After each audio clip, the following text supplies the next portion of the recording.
Welcome to India's only real estate and infrastructure news channel, Reality and Reports 24/7। Reality and Reports 24/7 की इस exclusive report में आज हम बात करेंगे कि कभी शॉपिंग और एंटरटेनमेंट का हब रही नोएडा के रिटेल सेक्टर की रफ्तार आखिर क्यों थम गई है। आज यहाँ की हालत उस रौनक का मामूली हिस्सा ही दिखा पा रही है। दिलचस्प बात यह है कि यहाँ पर नए मॉल्स और कॉम्प्लेक्स खुल रहे हैं, लेकिन ग्राहकों की कमी और खाली रिटेल स्पेस इस सेक्टर को मुश्किल में डाल दिया है। Status of Noida's retail sector.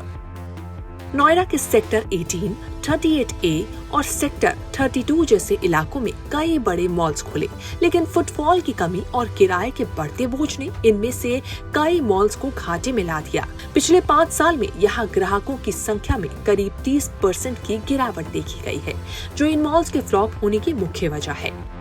Sector 32 का लॉजिक सिटी सेंटर इसका बड़ा एग्जाम्पल है, जिसे हाल ही में भूटानी ग्रुप ने खरीदा है। Example of logics mall. इसी हफ्ते की शुरुआत में ये जानकारी दी गई थी कि भूटानी ग्रुप ने सेक्टर 32 का लॉजिक्स मॉल करीब 1000 करोड़ रुपए में खरीद लिया है।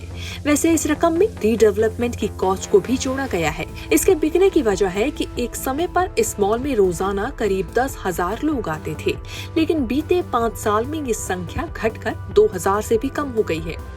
भूटानी ग्रुप ने इसे खरीदकर फिर से विकसित करने की योजना बनाई है, जिससे यहाँ ग्राहकों की संख्या में इजाफा हो सके। लेकिन रीडेवलपमेंट के बावजूद सवाल ये उठता है कि क्या इस मॉल को वापस पहले जैसे बना पाना मुमकिन होगा। Status and vacant retail space of other malls in Noida. Noida के दूसरे मॉल्स की स्थिति भी कुछ खास बेहतर नहीं है। एनसीआर का प्रमुख शॉपिंग डेस्टिनेशन माने जाने वाले द ग्रेट इंडिया प्लेस में आज करीब 30% रिटेल स्पेस खाली पड़ा है। डीएलएफ मॉल ऑफ इंडिया और गार्डन गैलेरिया में भी खाली स्पेस की समस्या है। बीते 5 साल में नोएडा की रिटेल स्पेस में खाली स्पेस 20 से 40% तक बढ़ गया है। इसकी वजह है मॉल्स में मौजूदा रिटेलर्स को भारी नुकसान हो रहा है और कारोबार से मुनाफा कमाना चुनौती बनता जा रहा है। What is the real reason? In malls की हालत खराब होने की कई वजह है। इनमें सबसे पहला रीजन है ई कॉमर्स सेक्टर की बढ़ती लोकप्रियता, जिससे लोग ऑनलाइन शॉपिंग की तरफ ज्यादा आकर्षित हो रहे हैं। दूसरी वजह है मॉल्स का ऊंचा किराया और मेंटेनेंस खर्च, जिसके असर से रिटेलर्स को मुनाफा कमाने में मुश्किल हो रही है। नतीजा यह है कि इन मॉल्स में खाली रिटेल स्पेस की दर लगातार बढ़ती जा रही है। Prospects in future strategy.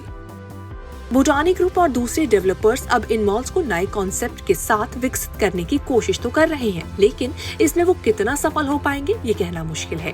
भूटानी का दावा है कि लॉजिक्स मॉल की सभी बची हुई रिटेल यूनिट्स को कुछ ही घंटों में बेच दिया गया। ये दावा करके कंपनी ने संकेत दिया है कि इस सेक्टर में निवेशकों के लिए अब भी संभावनाएं हैं। मॉल्स में नई तकनीकें, इंटरैक्टिव शॉपिंग अनुभव और पारिवारिक मनोरंजन के विकल्प जैसे कदम उठाए जा रहे हैं, लेकिन देखना यही होगा कि अब इन सब आइडियाज का निवेशकों पर कितना इम्पैक्ट होता है, जिससे यहाँ के रियल एस्टेट सेक्टर को राहत मिल सकेगी।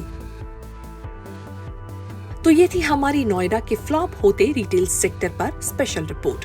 अगर आप भी इन मॉल से जुड़े हैं या इस क्षेत्र में कुछ देख रहे हैं तो हमें कमेंट्स में बताएं। ऐसी ही और भी दिलचस्प वीडियो के लिए हमारे चैनल को सब्सक्राइब करें और बेल आइकन दबाना ना भूलें। रियलिटी एंड रिपोर्ट्स 24/7 पर हम आपको इस तरह की और भी एक्सक्लूसिव जानकारी देते रहेंगे।